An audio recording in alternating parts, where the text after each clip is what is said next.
Sheikh, I'm studying abroad for 5 years at least.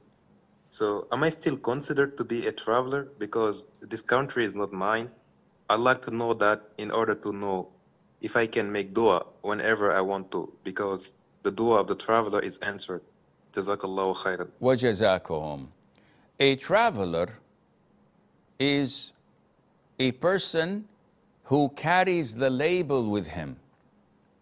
So he moves from one town to the other. He does not have a house to settle in.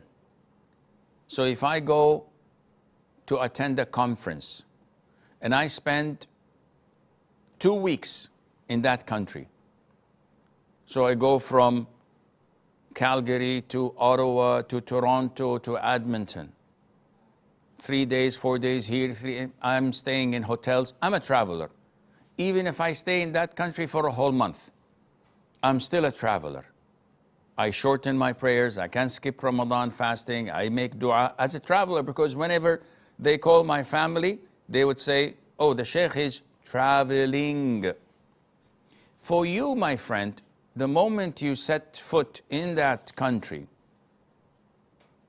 you started to rent a house or an apartment, or moved into a hostel, or to the dorm. And now you have your own room, you have your own bed, you have your own wardrobe, you put your clothes in. You've settled down.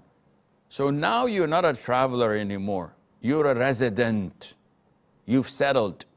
So you have to pray on time. You cannot combine prayers. You cannot skip Ramadan. And when you go on vacation to your own country, it's the same thing.